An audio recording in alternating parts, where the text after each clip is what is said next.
C'était un matin d'hiver glacial, si froid que le givre transperçait même les vêtements les plus épais. La route, déserte, était enveloppée de brouillard et de silence, pesant lourdement sur la terre couverte de neige. John Miller, un routier solitaire, dirigeait son Peterbilt rouge à travers ce paysage irréel lorsqu'une silhouette faible attira son regard sur le bas-côté. D'abord, il crut à un déchet, comme il en voyait souvent le long des routes, des sacs en plastique usés, des meubles cassés ou parfois un animal mort. Mais à mesure que son camion approchait, les phares révélèrent la véritable scène. Une chienne tremblante, son pelage doré emmêlé par le givre et la saleté, recroquevillée dans la neige. À ses côtés, 4 minuscules chiots, frémissants, à peine en vie. John resserra son étreinte sur le volant. Il avait un planning serré. Son entreprise de transport ne tolérait aucun retard.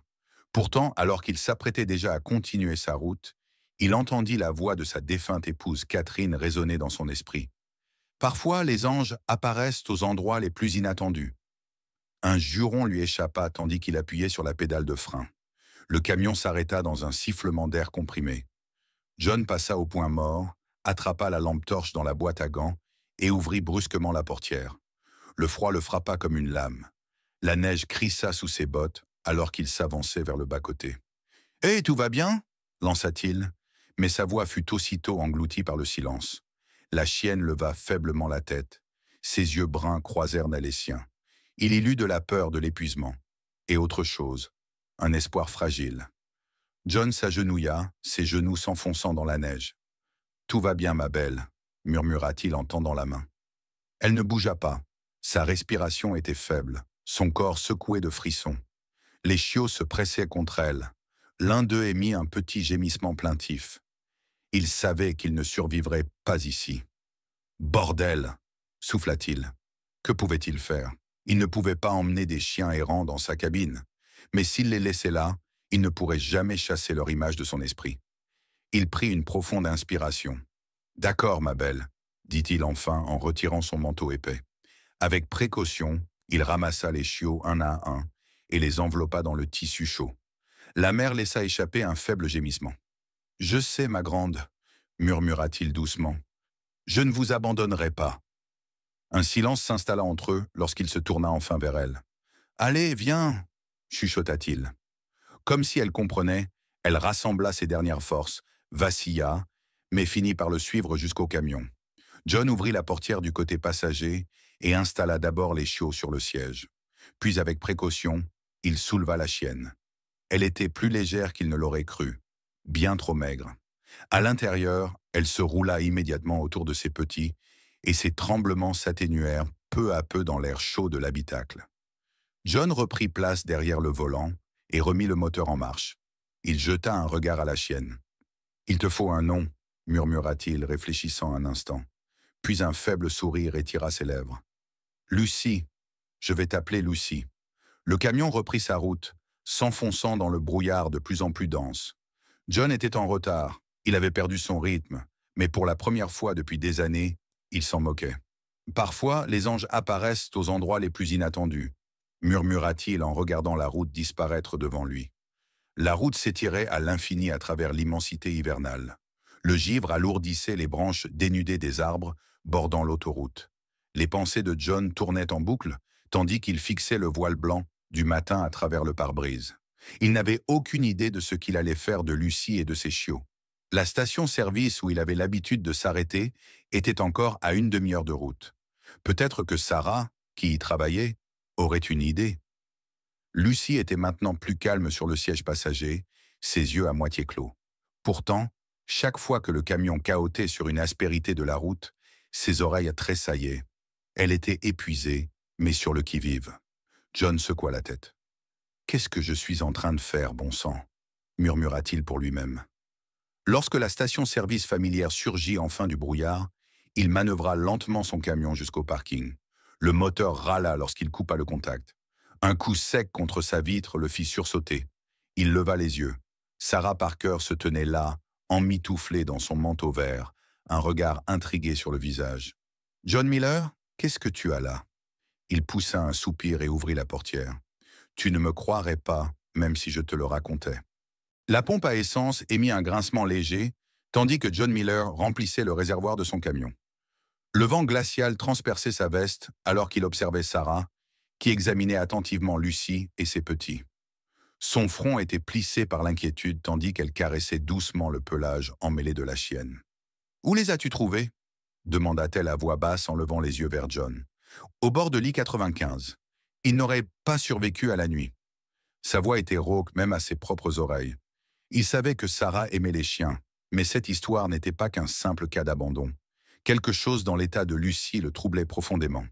Sarah se redressa, enveloppa l'un des chiots dans une couverture et le serra doucement contre elle. « Elle est affamée, et ses petits sont bien trop faibles pour affronter ce froid. Il faut les mettre au chaud immédiatement. » John hocha la tête et l'aida à transporter les chiens à l'intérieur de la petite station-service. La chaleur de la pièce les enveloppa aussitôt, contrastant avec l'odeur familière de café rassis et d'huile de moteur. Mike Brown, le mécanicien de la station, était assis au comptoir. Il fronça les sourcils en découvrant la scène. « Qu'est-ce que tu ramènes là, Miller ?» demanda-t-il en se levant. Sarah répondit à sa place. « Une chienne et ses chiots, abandonnés et à moitié gelés. On doit les réchauffer. » Mike s'approcha pour examiner les animaux de plus près et renifla avec mépris. Les gens qui font ça mériteraient d'être enfermés. John était du même avis. Mais alors qu'ils installaient les chiots dans une couverture et que Sarah lui tendait une tasse de thé chaud, son malaise s'intensifia. Quelque chose n'allait pas. La chienne semblait trop bien entretenue pour être une simple errante. Un collier fatigué entourait son cou et il portait un symbole à moitié effacé. Sarah l'aperçut aussi. Elle se pencha, écarta le plage et plissa les yeux. « C'est un logo. Attends une seconde. » Elle sortit son téléphone et prit une photo. « Je connais quelqu'un qui pourra peut-être l'identifier. » Avant que John ne puisse lui demander de qui il s'agissait, un bruit sourd perturba le calme ambiant, celui d'un moteur tournant au ralenti. Instinctivement, il tourna la tête vers la fenêtre. Une voiture noire s'était arrêtée au bord de la route, ses vitres teintées masquant l'intérieur. Elle resta immobile un instant, comme si son conducteur observait la station, puis accéléra brusquement et disparut dans le brouillard. Mike se plaça aux côtés de John. « Tu as vu ça ?»« Ouais. » Un frisson lui parcourut l'échine. « Et ce n'est pas la première fois. » Sarah les regarda, perplexe. « Qu'est-ce que tu veux dire ?» John expira lentement. « J'ai déjà vu cette voiture hier. Elle était sur la route, peu après que j'ai trouvé Lucy. Et maintenant, elle est ici. Ce n'est pas une coïncidence. » Mike serra les poings. « Tu crois que quelqu'un a abandonné ses chiens volontairement ?» Le visage de Sarah s'était pâli. « Je ne pense pas que ce soit un hasard. Je vais passer quelques coups de fil. Peut-être qu'on en saura plus. » Tandis qu'ils continuaient à discuter, le regard de John dériva à nouveau vers Lucy et ses chiots. Ils étaient en sécurité pour l'instant. Mais pour combien de temps? Il avait la désagréable sensation que tout cela n'était que le début. Il soupira et but une gorgée du thé chaud que Sarah lui tendait. La chaleur se propagea lentement dans son corps, mais ses pensées restèrent froides et acérées. Il n'avait aucune idée de ce dans quoi il s'était embarqué, mais son instinct lui disait qu'il aurait bientôt besoin de réponses. Sarah composa un numéro sur son téléphone. « Janet, j'ai besoin de ton aide. »« Oui, il s'agit d'une chienne Golden Retriever avec un vieux collier. Il y a un symbole dessus. Je vais t'envoyer une photo. Tu peux voir si tu trouves quelque chose ?» Elle envoya l'image puis releva les yeux vers John. « Janet travaille pour une organisation de secours. Si quelqu'un peut nous dire si ces chiens viennent d'un élevage précis, c'est elle. » John hocha la tête, mais son esprit était encore focalisé sur la voiture noire. « Si ces chiens ont été abandonnés, ce n'est pas un simple hasard. Je parie qu'il y a quelque chose de plus gros derrière tout ça. » Mike croisa les bras.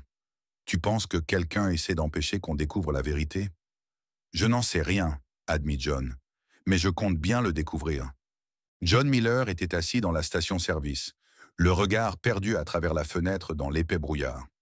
La rencontre avec la voiture noire l'avait rendu nerveux. Lucy était recroquevillée dans une couverture, ses petits blottis contre elle. Mike se tenait près de la porte, les bras croisés, tandis que Sarah tenait son téléphone nerveusement entre ses doigts. Le silence dans la pièce était presque palpable. Soudain, le téléphone de Sarah vibra. Elle le porte à son oreille. « Janet, tu as trouvé quelque chose ?» Elle écouta un moment, puis son visage se ferma. « Tu es sûr ?»« Merde. »« Oui, je vais lui dire. » Elle raccrocha et se tourna vers John. La marque sur le collier de Lucy appartient à un établissement appelé Golden Paws Labs. Officiellement, c'est un centre de recherche en médecine vétérinaire, mais Janet dit qu'il y a des rumeurs selon lesquelles il mènerait des expériences génétiques sur des chiens. Les autorités n'ont jamais trouvé de preuves, mais il y a quelques mois, une partie du laboratoire a été fermée et plusieurs de leurs chiens ont disparu. L'estomac de John se noua. « Tu veux dire que Lucy a été élevée là-bas ?» Sarah hocha lentement la tête. « Tout porte à le croire.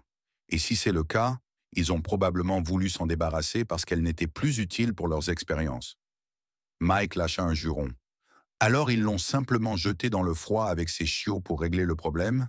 C'est salaud. » John serra les poings. « La voiture noire qui nous observait, je parie qu'elle leur appartient. Ils voulaient s'assurer que personne ne pose de questions. » Sarah regarda par la fenêtre. « Et maintenant, ils savent que toi, tu en poses. » Un silence pesant s'installa dans la pièce. Puis Mike frappa le comptoir du plat de la main. « Bon, qu'est-ce qu'on fait maintenant ?»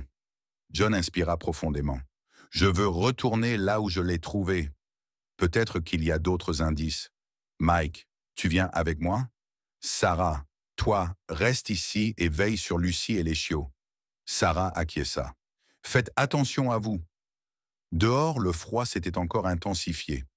Un épais manteau de nuages gris couvrait le ciel, annonçant une nouvelle tempête de neige. John et Mike prirent la route dans le camion jusqu'à l'endroit isolé où il avait trouvé Lucy. La neige avait effacé les traces, mais John se souvenait précisément du lieu. Ils descendirent hors du véhicule, leurs bottes crissant sur le sol gelé. Mike s'approcha d'un amas de neige. « C'était par ici. » John braqua sa lampe torche sur le sol. Soudain, un éclat métallique apparut sous une fine couche de neige. Il s'agenouilla et le sortit. Une petite plaque rectangulaire, usée par le temps. Mike se pencha. « Lis-moi ça. » John essuya la saleté et plissa les yeux. « Propriété de Golden Paws Labs. » Il leva les yeux vers Mike. « C'est la preuve que Lucy vient bien de là-bas. » Mike souffla bruyamment. « Et c'est peut-être pour ça que la voiture noire nous suit. Ils ne veulent pas que quelqu'un découvre ce qu'ils ont fait. » John hocha lentement la tête. « Alors on va s'assurer que c'est exactement ce qui va se passer. » Il glissa la plaque dans la poche de sa veste et balaya une nouvelle fois les environs du regard. « Il y a peut-être autre chose ici, » murmura-t-il en commençant à gratter la neige du pied. Mike l'aida, et après quelques minutes, ils tombèrent sur un autre objet. Une chemise cartonnée déchirée, à moitié ensevelie sous la neige. John la ramassa, enleva la neige et l'ouvrit avec précaution. Les pages à l'intérieur étaient humides, les bords déchirés, mais quelques lettres restaient lisibles. Il s'agissait de dossiers, des rapports médicaux, des documents de recherche. L'écriture était précipitée et difficile à déchiffrer, mais un mot attira immédiatement son attention. « Projet Aurora. »« C'est quoi ce bordel ?» murmura Mike en lisant par-dessus son épaule. « Aucune idée, » admit John. « Mais ça a l'air important. C'est peut-être la clé pour comprendre ce que Golden Paws trafique réellement. » Mike se frotta les mains pour les réchauffer. « Alors il faut montrer ça à quelqu'un qui saura quoi en faire. » John acquiesça et referma soigneusement la chemise. « On va aller voir la police. Ça pourrait être plus gros que ce qu'on imaginait. » Alors qu'ils retournaient vers le camion, un bruit sourd résonna de nouveau, celui d'un moteur au ralenti. Ils se figèrent. Lentement, John tourna la tête et aperçut la voiture noire qui avançait sur la route avant de s'arrêter. Ses vitres teintées ne reflétaient que la pâle lueur du matin. « Merde !» souffla Mike. « Ils nous ont retrouvés !» Le cœur de John s'emballa en voyant la voiture noire stationnée à quelques mètres. Son moteur tournait doucement, comme si le conducteur attendait. Mike lâcha un juron et attrapa une clé à molette dans la caisse à outils à l'arrière du camion. « On ne devrait pas rester ici, » murmura Mike. « Ça ne sent pas bon. » John acquiesça et ouvrit la portière du conducteur. « Monte, on s'en va d'ici. » À peine était-il installé dans le camion que la voiture noire démarra, pas en leur direction, mais parallèlement à la route, lentement, comme si elle les observait. John serra plus fort le volant et appuya sur l'accélérateur. Le moteur rugit, projetant de la neige sous les roues alors qu'il filait vers la ville. C'était sacrément flippant. marmonna Mike en jetant un regard en arrière. La voiture noire les suivait toujours, gardant cependant une certaine distance. Ils ne comptent pas nous lâcher. John hocha la tête en silence. On va directement à la police. Ça devient trop dangereux. La route serpentait à travers le paysage enneigé, tandis que le camion filait à pleine vitesse. John sentait la nervosité lui picoter le bout des doigts. Derrière eux, la voiture noire restait à distance, mais toujours en vue. Enfin, les lumières de la ville apparurent. John tourna brusquement dans une rue secondaire et se dirigea vers le commissariat. Lorsqu'ils s'arrêtèrent devant le bâtiment, le détective Roberts s'avança vers eux. « Miller? Brown question mark? Qu'est-ce qui se passe ?» demanda le détective alors qu'ils sautèrent du camion. « Nous avons des preuves que Lucy vient d'un laboratoire appelé Golden Pose Labs, » expliqua rapidement John. « Et on nous suit. » Roberts fronça les sourcils et jeta un regard dans la direction d'où ils arrivaient. La voiture noire avait disparu. « Entrez !» dit-il en les conduisant à l'intérieur du poste. Il faisait chaud à l'intérieur, mais John ne parvenait pas à se détendre. Il posa la plaque métallique et le dossier déchiré sur la table. « Ça prouve que Lucy vient de là-bas, dit-il. Et ces documents, ils mentionnent un projet Aurora. Je ne sais pas ce que ça signifie, mais ça a l'air important. » Roberts s'assit et feuilleta les pages froissées. « Projet Aurora? J'en ai entendu parler. Il y a quelques mois, des rumeurs parlaient d'expériences illégales, mais personne n'a pu le prouver. Jusqu'à maintenant. » John se pencha en avant. Qu'est-ce qu'il faisait exactement? Roberts soupira. Officiellement, Golden Pulse Labs était un institut de recherche sur les thérapies génétiques pour les animaux.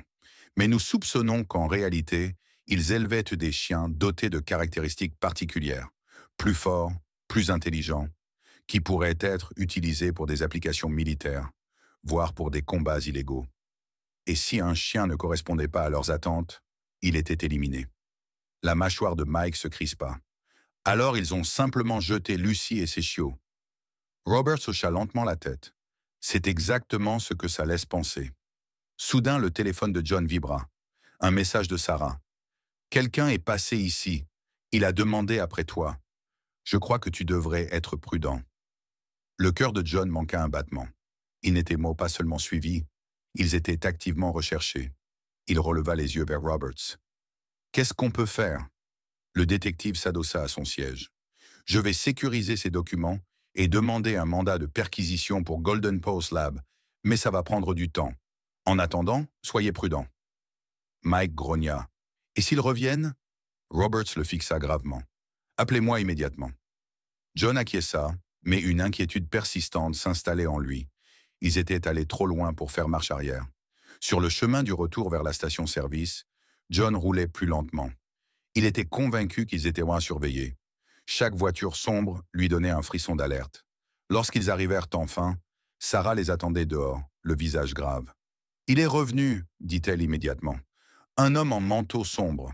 Il n'a pas dit qui il était, mais il voulait savoir où tu étais. Je ne lui ai rien dit, mais il m'a regardé comme s'il savait que je mentais. » John serra les poings. « Ça suffit. On doit en savoir plus. » Mike hocha la tête, le regard dur.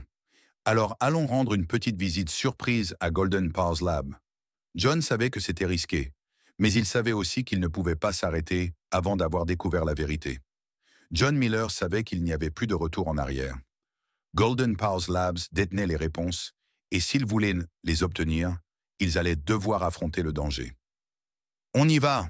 dit-il avec détermination. « Mais on doit être prudent. » Sarah le regarda avec inquiétude. « John, s'ils te traquent déjà, ils savent peut-être que tu viens. »« Alors on va les prendre de court, » répondit Mike d'un ton sombre. Ils prirent la route dans l'obscurité, tandis que le vent sifflait sur l'asphalte. L'adresse que Sarah avait trouvée grâce aux informations de Janet les conduisit dans une zone industrielle isolée. Alors qu'ils approchèrent du site, ils réalisèrent que le laboratoire n'était en aucun cas abandonné. Une lueur filtrait à travers les fenêtres et une voiture noire était garée dans l'allée. « Il y a quelqu'un à l'intérieur, » chuchota Mike. John gara le camion à une distance prudente. « On jette un coup d'œil. Pas de bruit, pas d'attention. » Ils se glissèrent dans l'ombre jusqu'à atteindre une porte latérale. À leur grande surprise, elle n'était pas verrouillée. John l'ouvrit lentement, révélant un long couloir faiblement éclairé.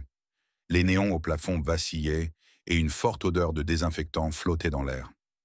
Ça ne ressemble pas à un bâtiment abandonné, murmura Mike. Sarah désigna une pièce au bout du couloir. Là-bas. Ils avancèrent prudemment. John entr'ouvrit la porte et jeta un œil à l'intérieur. C'était un bureau, et un homme d'âge moyen en blouse de laboratoire était assis à un bureau, feuilletant des dossiers. « Je le connais », chuchota Sarah. « Dr Reynolds.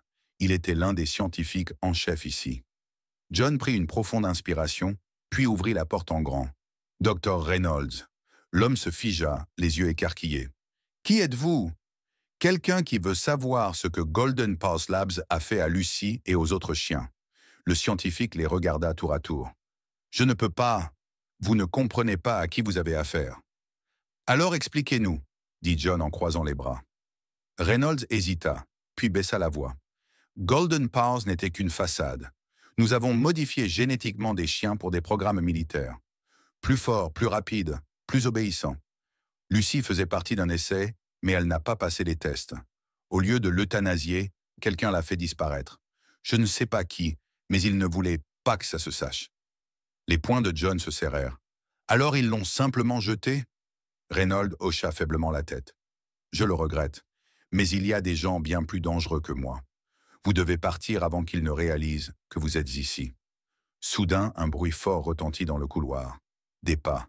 Quelqu'un les avait découverts. « Merde !» chuchota Mike. Sarah attrapa la manche de John. « On doit filer d'ici !» Mais avant qu'il ne puisse en bouger, la porte s'ouvrit brusquement. Un homme en manteau noir entra, le même qui les avait poursuivis.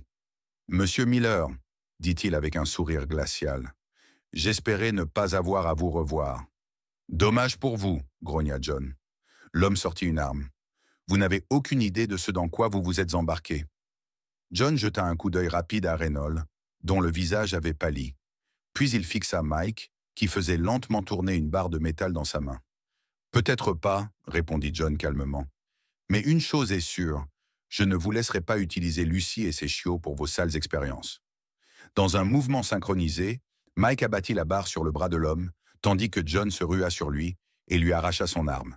Sarah attrapa un dossier sur le bureau et sprinta vers la porte. « Vite, on sort d'ici !» cria-t-elle. Ils s'élancèrent dans le couloir alors que des cris et du tumulte éclatèrent derrière eux. D'autres hommes étaient dans le bâtiment, mais ils réussirent à rejoindre le camion. John bondit derrière le volant, enfonça l'accélérateur et les pneus crissèrent sur le bitume. « C'était juste !» haleta Sarah. Mike laissa échapper un rire nerveux. « J'espère que ce type s'est cassé le bras. » John jeta un regard dans le rétroviseur. La voiture noire ne les poursuivait plus. Ils avaient échappé à l'emprise de Golden Paws. Des heures plus tard, ils étaient assis à la station-service pendant que le détective Roberts examinait les dossiers. Après leur fuite, ils avaient pu prévenir la police et tout révéler. « Ça suffira pour les faire tomber », déclara Roberts avec satisfaction. « Ils ne s'en tireront pas si facilement. » John s'adossa et prit une gorgée de café. Il sentait la fatigue peser sur lui, mais un profond soulagement l'envahissait. Lucy était allongée à ses pieds, ses chiots paisiblement blottis contre elle. La nouvelle du démantèlement de Golden Paws se répandit rapidement, et le rôle de John dans l'affaire devint un sujet d'admiration silencieuse en ville. Lucy et ses petits trouvèrent enfin un foyer digne de ce nom. Mike, Sarah et John restèrent proches, et pour la première fois depuis longtemps, John ne se sentait plus seul. Ce soir-là, il s'installa sur sa véranda, une tasse de café fumante entre les mains. Lucy était couchée à ses côtés, tandis que ses chiots jouaient sur la pelouse. La ville était paisible, et pour la première fois depuis des années, John se sentait réellement chez lui. Il leva les yeux vers le ciel étoilé, puis regarda Lucy et ses chiots. « Parfois, les anges apparaissent là où on les attend le moins, » murmura-t-il. Et cette fois, il le croyait vraiment.